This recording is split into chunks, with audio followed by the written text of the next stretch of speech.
നമസ്കാരം, തെന്നർത്തിലേക്ക് സ്വാഗതം.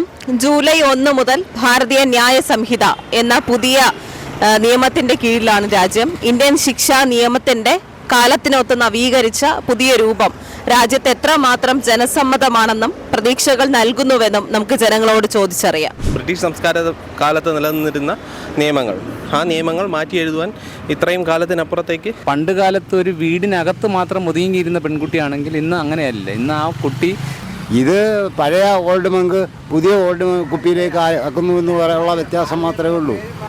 ജയിൽ തടവും അതൊന്നുമല്ല, മർഡറിൻ്റെ ശിക്ഷ മർഡർ തന്നെയാണ്. അയാളെ കൊന്നുകളയണം.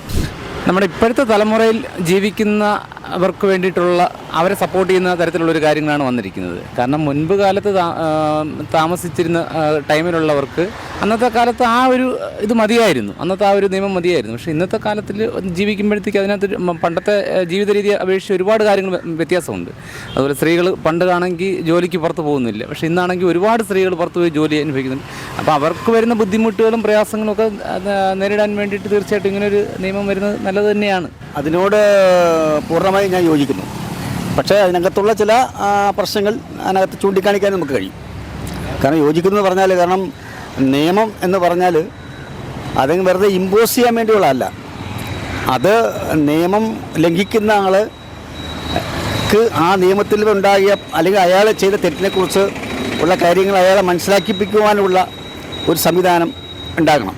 ഒന്ന് മാത്രമല്ല, ഒരാളൊരു തെറ്റ് ചെയ്തു കഴിഞ്ഞാൽ ആ തെറ്റിലിപ്പോൾ അറിയാതെയാണ്, ബോധപൂർവം അല്ലാതെ അറിയാതെയാണ് ചെയ്തുവെങ്കിൽ അങ്ങനെയുള്ള ആളുകളെ ഈ സോഷ്യൽ സർവീസിങ് നടത്തിക്കൊണ്ട് അവരെ ആ തെറ്റ് തിരുത്തുവാനും അതോടെ അവർ രാഷ്ട്രത്തിനും സമൂഹത്തിനും ഒരു സേവനം ചെയ്യുന്ന മാതൃകയാകുവാനും ഈ പറയുന്ന ഇപ്പോഴത്തെ പുതിയ സംവിധാനത്തിന് കഴിയും. പിന്നെ മറ്റൊരു കാര്യം എന്ന് പറയുന്നത്, സ്ത്രീകളെ സംബന്ധിച്ചിടത്തോളം നമ്മുടെ നിയമങ്ങളെല്ലാം സ്ത്രീകൾക്ക് ഇന്ന് അനുകൂലമാണ്. പക്ഷേ അനുകൂലമാണെങ്കിൽ പോലും പൊതുസമൂഹം അത് അനുകൂലമായി കാണുന്നില്ല എന്നുള്ളതാണ് എൻ്റെ വിവക്ഷ. കാരണം അവർ നിയമങ്ങൾ ഇങ്ങനെ ഈ ഉണ്ടാക്കി വയ്ക്കുകയും നിയമങ്ങൾ പ്രാബല്യത്തിൽ വരികയും നിയമത്തെ കൈകാര്യം ചെയ്യുമ്പോൾ തന്നെ നമ്മുടെ പൊതുസമൂഹം എന്ന ദ സോക്കാൾഡ് പൊതുസമൂഹം നമ്മൾ ഒരുപക്ഷെ വിളിക്കുന്ന ഈ പൊതുസമൂഹത്തിൻ്റെ കാഴ്ചപ്പാട് ഇന്നും പുരുഷ മേൽക്കോയ്മയിൽ തന്നെയാണ് നിലകൊള്ളുന്നത്. നിയമങ്ങൾ വരുന്നെങ്കിലും കാഴ്ചപ്പാടിൽ പുരുഷ മേൽക്കോയ്മ തന്നെയാണ്. അതുകൊണ്ട് ഈ നിയമങ്ങളെ പലപ്പോഴും സ്ത്രീകൾക്ക് അനുകൂലമായി പ്രാവർത്തികമാക്കാൻ തലങ്ങളിൽ പറ്റുന്നില്ല എന്നുള്ളൊരു വലിയ പോരായ്മ ഇവിടെ നിലനിൽക്കുന്നുണ്ട്. വളരെ മോശം പരിപാടി എന്നുള്ള അഭിപ്രായമാണ്. കാരണം ഇന്ത്യയുടെ നിയമ സംവിധാനം കാലത്തിനനുസരിച്ച് മാറേണ്ടതാണ്. നമ്മുടെ കാലത്തിനനുസരിച്ച് മാറേണ്ട 3 സംവിധാനങ്ങളും വളരെ പ്രാകൃതമായ രീതിയിലേക്ക് തിരിച്ചു കൊണ്ടുപോയിരിക്കുന്ന ഒരു അവസ്ഥയാണ് നിലവിലുള്ളത്.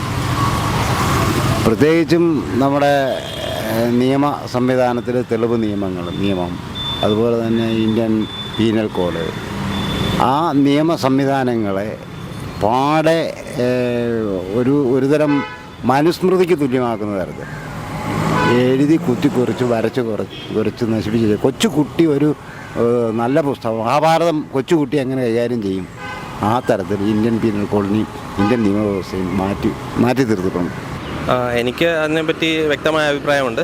ഭാരതീയ ന്യായ സംഹിത നിലവിൽ വന്നതിനെപ്പറ്റി എനിക്ക് എൻ്റെ അപ്രോച്ച് നിലവിൽ എനിക്ക് അനുകൂലമായൊരു നിലപാടാണ് അതിനകത്ത് പറയുവാനുള്ളത്. കാര്യം ബ്രിട്ടീഷ് സംസ്കാര കാലത്ത് നിലനിന്നിരുന്ന നിയമങ്ങൾ, ആ നിയമങ്ങൾ മാറ്റി എഴുതുവാൻ ഇത്രയും കാലത്തിനപ്പുറത്തേക്ക് ഒരു ഭരണകൂടത്തിന് സാധിച്ചിട്ടുണ്ടെങ്കിൽ അത് ഞാനതൊരു വലിയൊരു നേട്ടമായി തന്നെയാണ് കരുതുന്നത്. ശരിക്കും നിയമങ്ങൾ കൂടുതൽ വരുന്നത് നല്ലത് തന്നെയാണ്. പക്ഷേ കുറ്റകൃത്യങ്ങൾ കുറയുന്നില്ല എന്നുള്ളത് സത്യാവസ്ഥയാണ്. പിന്നെ ഇപ്പം പ്രിസണേഴ്സ്, അതായത് ലൈക്ക് ജയിലിൽ കിടക്കുന്നവർക്ക് ഇങ്ങനെ പുതിയ തരം ജോലികൾ ചെയ്യാനും അവർക്ക് അതിനുള്ള ബെനിഫിറ്റ് കൊടുക്കുന്നതും ഒക്കെ നല്ല കാര്യം തന്നെയാണ്. അത് ഇപ്പോഴും നല്ല, കുറച്ച് വർഷം മുന്നേ ഉള്ളതായിട്ട് എനിക്കറിയാവുന്നത്. അവർക്ക് പ്രത്യേകം ജോലികളിൽ ഏർപ്പെടുക, അവർക്ക് കഴിവുള്ള ജോലികളിൽ അവരെ ഇൻവോൾവ് ചെയ്യിപ്പിക്കുക എന്നുള്ളതൊക്കെ നല്ല കാര്യം തന്നെയാണ്. പിന്നെ നിയമങ്ങൾ കുറച്ചുകൂടി കർക്കശമാവുന്നതും ബെറ്ററായിട്ടുള്ള കാര്യമാണ്. പക്ഷേ കുറ്റകൃത്യങ്ങൾ അതുപോലെ കുറയണം എന്നുള്ളതാണ് എൻ്റെ അഭിപ്രായം. പണ്ട് കാലത്ത് ഒരു വീടിനകത്ത് മാത്രം ഒതുങ്ങിയിരുന്ന പെൺകുട്ടിയാണെങ്കിൽ ഇന്ന് അങ്ങനെയല്ല. ഇന്ന് ആ കുട്ടി ചെറുപ്പം മുതലേ പുറം ലോകമായിട്ട് ഉള്ള ഒരു കമ്മ്യൂണിക്കേഷനിൽ പോയിക്കൊണ്ടിരിക്കുന്നൊരു കുട്ടിയാണ്. അപ്പം അത്രത്തോളം നോളജ് ഉണ്ടാകും. പിന്നെ ബാക്കി വരുന്നത് ആ കുട്ടിക്ക് സ്വയം അറിവോടുകൂടെ ചെയ്യുന്ന കാര്യങ്ങളായിരിക്കാം. സ്ത്രീകൾക്ക് സുരക്ഷ ഒരുക്കുന്നത് ഏറ്റവും നല്ലൊരു അത്യന്താപേക്ഷിതമുള്ളൊരു കാര്യം തന്നെയാണ്. പക്ഷേ അതോടൊപ്പം അത് മിസ്യൂസ് ചെയ്യാതെ ഇരിക്കാൻ ശ്രമിക്കേണ്ടതും അതും വളരെ അത്യന്താപേക്ഷിതമുണ്ട്. കാരണം ചിലപ്പം ഒരുപക്ഷെ ആണുങ്ങൾക്കെതിരെ ഇങ്ങനെ ഒരു കേസ് കൊടുത്താൽ അവർക്ക് നീതി കിട്ടും എന്നുള്ള ഒരൊറ്റ കാരണം കൊണ്ട് അങ്ങനെ ഒരുപാട് സമൂഹത്തിൽ നടക്കുന്നുണ്ട്. അതിൻ്റെ പേരിൽ ഒരുപാട് ദുരിതം അനുഭവിക്കുന്ന വ്യക്തികളുമുണ്ട്. അപ്പം അത് ശരിക്കും പറഞ്ഞാൽ അത് മിസ്യൂസ് ചെയ്യുന്നുണ്ടോ ഇല്ലയോ, അതിൻ്റെ ശരി ഏത് തെറ്റേത് നമുക്കിപ്പം അറിയാമല്ലോ. ഒരു കോടതി പോയി കഴിഞ്ഞാൽ പോലും കോടതി രണ്ടുപേരുടെയും ഭാഗം ശരി ഏത് തെറ്റേതെന്ന് നിരീക്ഷിച്ച് കണ്ടെത്തിയതിന് ശേഷം മാത്രമേ ഒരു വിധി പുറപ്പെടുവിക്കുകയുള്ളൂ. എന്ന് പറഞ്ഞതുപോലെ തന്നെയാണ് തീർച്ചയായിട്ടും ഇതിൽ ആ പരാതി കൊടുക്കുന്ന പെൺകുട്ടിയുടെ ഭാഗം ശരിയാണോ എന്നുള്ള അതിൻ്റെ ഒറിജിനാലിറ്റി എത്രയാണ് എന്നുള്ളത് മനസ്സിലാക്കിയതിന് ശേഷം ഒരു അതിലോട്ട് പോകുന്നതായിരിക്കും കുറേ കൂടെ ബെറ്റർ എന്ന് തോന്നുന്നു. ഒരു സാമൂഹ്യ സേവന തൽപരരായി നിൽക്കുന്ന ഒരു ജനതയുടെ മുമ്പിൽ നമ്മളിങ്ങനെ ശിക്ഷയുടെ കാലാവധി അങ്ങനെ കൂട്ടിയിട്ട് കാര്യമൊന്നുമില്ല എന്നുള്ളതാണ് എൻ്റെ അഭിപ്രായം. പക്ഷേ ശിക്ഷ നേരത്തെ ഉള്ളത് തന്നെ മതിയാവും. പക്ഷേ ആ ശിക്ഷയെ കൃത്യമായി ഇംപ്ലിമെൻ്റ് ചെയ്യണമെന്നാണ് ആദ്യം ഉണ്ടായിരുന്നത്. ആ 3 വർഷം ഇംപ്ലിമെൻ്റ് ചെയ്യണമെന്നാണ് എൻ്റെ അഭിപ്രായം. അല്ലാതെ ഇവിടെ എൻ്റെ അഭിപ്രായം എന്ന് പറയുമ്പോൾ ഇപ്പോൾ നിയമം ഉണ്ടാക്കിയിട്ടുണ്ട്, ആളുകൾ നിയമം ലംഘിക്കുന്നു, അതിൻ്റെ ഇംപ്ലിമെൻറ്റേഷൻ കുറവാണ്. ഇപ്പം റോഡിൽ ആളുകൾ നിയമം ലംഘിച്ച് പോകുന്നുണ്ട്, ശിക്ഷ കുറച്ചാണ് കൊടുക്കുന്നത്, ശിക്ഷ നടപ്പാക്കുന്നില്ല. പരിചയം ഉണ്ടെങ്കിൽ ആദ്യം പറഞ്ഞ് വിട്ടേക്കും. അപ്പോൾ ഇംപ്ലിമെൻറ്റേഷൻ കറക്റ്റായി കഴിഞ്ഞാൽ ശിക്ഷ കൂട്ടേണ്ട കാര്യമില്ല എന്നാണ് എൻ്റെ പക്ഷം. അത് ആദ്യത്തെ നിയമം തന്നെ മതി. അത് കൃത്യമായി പോലീസ് എല്ലായിടത്തും കൃത്യമായി, അത് ആളുടെ മുഖം നോക്കാതെ, രാഷ്ട്രീയത്തിൻ്റെ മുഖം നോക്കാതെ, മതത്തിൻ്റെ മുഖം നോക്കാതെ, വ്യക്തിയുടെ മുഖം നോക്കാതെ അത് ഇംപ്ലിമെൻ്റ് ചെയ്യും. ഒരു പക്ഷേ ഞാൻ പറയാം, ഇപ്പോൾ നമ്മൾ പിടിക്കപ്പെടുന്ന അല്ലെങ്കിൽ ടൈം ലംഘിക്കുന്ന ഒരാളെ അയാളെ വിളിച്ചൊരു അരമണിക്കൂർ അവിടെ നിർത്തി, അയാളുടെ ഒരു പഠനത്തിന് വിധേയമാക്കി അയാളെ അതിനെക്കുറിച്ച് ഉപദേശിച്ച് അയാൾക്കൊരു ട്രാക്റ്റ് കൊടുത്ത് വേണമെങ്കിൽ അയാൾക്കൊരു ചായ കൊടുത്ത് അയാളെ ഉപദേശിച്ചാൽ ഒരുപക്ഷെ അയാളുടെ മനസ്സ് മാറും. അയാൾക്കൊരു വലിയ ഭീമമായ തുക കൊടുക്കുമ്പോൾ എന്താ അയാളുടെ മനസ്സിൽ വളരെ ഒരു പ്രതികാരത്തിൻ്റെ വാഞ്ചയാണ് പറയുന്നത്. ഈ നിയമത്തെ ഒന്നുകൂടെ ലംഘിക്കാൻ ഉള്ള പ്രതികാരത്തിൻ്റെ വാഞ്ചന ഉണ്ടാകുന്നത്. അതുകൊണ്ട് അത് പാടില്ല എന്നാണ് എൻ്റെ അഭിപ്രായം. ഏതൊരു കുറ്റകൃത്യത്തിനും ഒരു രാജ്യം എന്നുള്ള നിലയിൽ ഒരു മാതൃകാപരമായ ശിക്ഷ ഒരു കുറ്റകൃത്യം ചെയ്യുന്ന ആളെ അർഹിക്കുന്നുണ്ട്. അതിനപ്പുറത്ത് സ്ത്രീകൾക്കെതിരെയുള്ള കുറ്റകൃത്യം പെരുകുന്നതിന് പ്രധാനപ്പെട്ട ഉത്തരവാദിത്വമുള്ളത് സമൂഹത്തിന് തന്നെയാണ്, സമൂഹത്തിന്, ഈ ഭരണകൂടത്തിനും തന്നെയാണ്. അപ്പം സമൂഹത്തിന് മൊത്തത്തിൽ ശിക്ഷ കൊടുക്കുന്നൊരു സമ്പ്രദായമൊന്നുമില്ല. അതിനകത്തുനിന്ന് വ്യക്തിയെ തെരഞ്ഞു പിടിച്ച് തെളിവുകളുടെ അടിസ്ഥാനത്തിൽ ശിക്ഷിക്കുന്ന ഒരു രീതിയാണ് നമ്മുടേത്. അപ്പം സ്വാഭാവികമായിട്ടും സമൂഹത്തെ ശിക്ഷിക്കേണ്ട ചില ഉത്തരവാദിത്വം കൂടിയുണ്ട്. ഒരാളൊരു സ്ത്രീയെ ആക്രമിക്കുന്നു എന്ന് പറയുമ്പോൾ ആ ആളെ സ്ത്രീയെ ആക്രമിക്കുന്നവനാക്കി മാറ്റുന്ന പുരുഷ കേന്ദ്രീകൃത സമൂഹം തന്നെയുണ്ട്. ആ പുരുഷ കേന്ദ്രീകൃത സമൂഹത്തെ ചികിത്സിക്കാനെ കൊണ്ടോ അതിനെ ശിക്ഷിക്കാനെ കൊണ്ടോ എന്തെങ്കിലും നിയമ സംവിധാനം ഈ നിയമത്തിനകത്തുണ്ടെങ്കിൽ നമ്മൾ പറയുന്നു ഇത് വളരെ മാതൃകാപരമായിരിക്കാം, ഒരു പേര് മാറിയത് മാത്രമല്ല എന്ന്. ഇത് പഴയ ഓൾഡ് മങ്ക് പുതിയ ഓൾഡ് കുപ്പിയിലേക്ക് ആക്കുന്നു എന്ന് പറയാനുള്ള വ്യത്യാസം മാത്രമേ ഉള്ളൂ. ഞാൻ മനസ്സിലാക്കിയിടത്തോളം ഈ നിയമത്തിൽ കാതലായ മാറ്റങ്ങളൊന്നും വരുത്തിയിട്ടില്ല. ഇതിൻ്റെ പേര് അത് നമ്മുടെ സംസ്കാരത്തിന് അനുസരിച്ചിട്ട് മാറുന്നു എന്നതാണ് ഞാൻ മനസ്സിലാക്കിയിരിക്കുന്നത്. അത് നമ്മുടെ കാലഘട്ടത്തിന് അനിവാര്യമാണെന്നാണ് ഞാൻ കരുതുന്നത്. അപ്പോൾ ഈ നിയമം മാറ്റുന്നതിനെ സംബന്ധിച്ച് നിങ്ങൾ ഉദ്ദേശിക്കുന്നത് പോലെ വലിയൊരു മാറ്റം, ശിക്ഷാ നിയമത്തിലൊരു മാറ്റം വരുത്തിയതായിട്ട് ഇപ്പോൾ IPC എന്ന് പറയുന്ന ഒരു ക്രിമിനൽ പ്രൊസീജിയറിലെ ശിക്ഷാ നടപടികൾ ഈ പേര് മാറ്റലിലൂടെ ഒരിക്കലും മാറ്റപ്പെടുന്നില്ല എന്നാണ് ഞാൻ കരുതുന്നത്. അപ്പോൾ അതുകൊണ്ട് അതിനെ എതിർക്കേണ്ടതില്ല.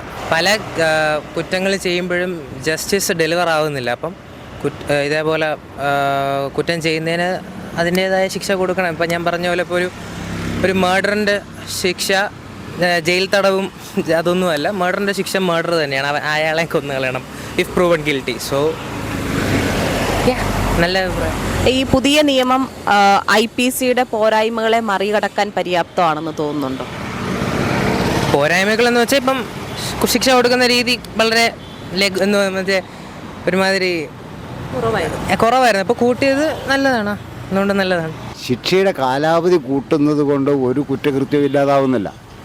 ശിക്ഷ ഉണ്ടാകുന്നതിന് കുറ്റം ഉണ്ടാകുന്നതിന് അടിസ്ഥാനപരമായ കാരണങ്ങളുണ്ട്. ആ കാരണങ്ങളെ കൂടെ ചികിത്സിച്ച് മാറ്റാനുള്ള നിയമ സംവിധാനം ഉണ്ടാകണം.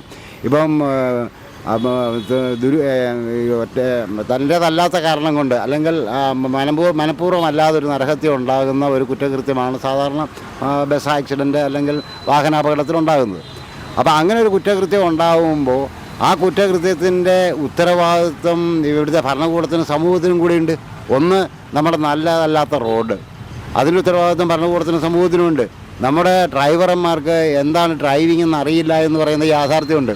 വീടുകളിലെ സ്വന്തം വാഹനം ഓടിച്ചു പഠിച്ചിട്ട് റോഡിൽ വാഹനം കൊണ്ടിറങ്ങി ഡ്രൈവിങ് ഗംഭീര ഡ്രൈവിംഗ് ആണ് എന്ന് പറയുന്ന മനുഷ്യരാണ് നമ്മൾ. എന്തിനാണ് ഈ ഡിം ലൈറ്റ് വെച്ചിരിക്കുന്നതെന്നും എതിരെ വരുന്നവൻ്റെ വാഹനത്തിന് എങ്ങനെയാണ് പുറകിലേക്ക് പറഞ്ഞു വിടേണ്ടതെന്നും പഠിക്കുന്ന ഒരു ഡ്രൈവിംഗ് സമ്പ്രദായവും ഡ്രൈവിംഗ് സിസ്റ്റം ഉണ്ടാകാത്തതിൻ്റെ കാരണമുണ്ട്. അതിൻ്റെ ഉത്തരവാദിത്വം ഭരണകൂടത്തിന് തന്നെയാണ്. അതിന് വ്യക്തമായ ക്ലാസ്സുകളും നിയന്ത്രണവും കൊടുക്കാത്തത്. ഒപ്പം ആ ഭരണകൂടത്തെ നിയന്ത്രിക്കുന്ന അൾട്ടിമേറ്റായ ഇവിടുത്തെ ജനക്കൂട്ടത്തിനും ജനതയ്ക്കും അതിന് ഉത്തരവാദിത്വമുണ്ട്. അപ്പം ഇവിടെ പ്രശ്നം പുതിയ നിയമം ഉണ്ടാക്കുകയോ നിയമത്തിൻ്റെ പേര് മാറ്റുകയോ ചെയ്യുന്നതല്ല. ഇവിടെ എനിക്കേറ്റവും രസകരമായി തോന്നുന്ന സംഭവം എന്ന് പറഞ്ഞാൽ ഈ നിയമത്തിന് അടിസ്ഥാനപരമായിട്ടൊന്നും സംഭവിച്ചിട്ടില്ല.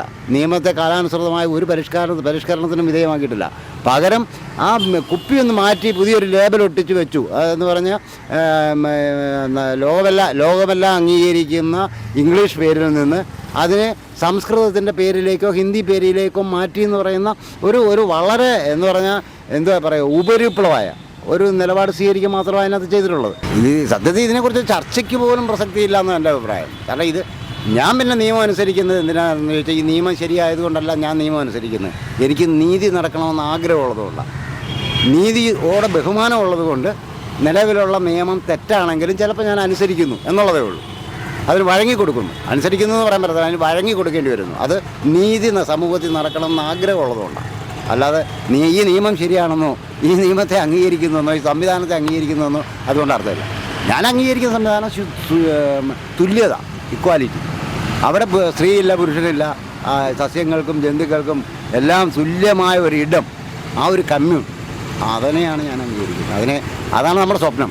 നടക്കുമായിരിക്കാം, നടക്കില്ലായിരിക്കാം. എല്ലാ മേഖലകളിലും നീതി ഉറപ്പാക്കുന്നതിനും സംയോജിതമായി വിധി നിർണ്ണയിക്കുന്നതിനും പുതിയ നിയമസംഹിതയ്ക്ക് കഴിയുമെന്ന് തന്നെ ഭൂരിപക്ഷം ജനങ്ങളും പ്രത്യാശിക്കുന്നുണ്ട്. എന്തായാലും രാജ്യം സുതാര്യമായിരിക്കാൻ ഈ നിയമങ്ങൾ ഉപകരിക്കട്ടെ എന്ന് തന്നെ നമുക്കും പ്രത്യാശിക്കാം.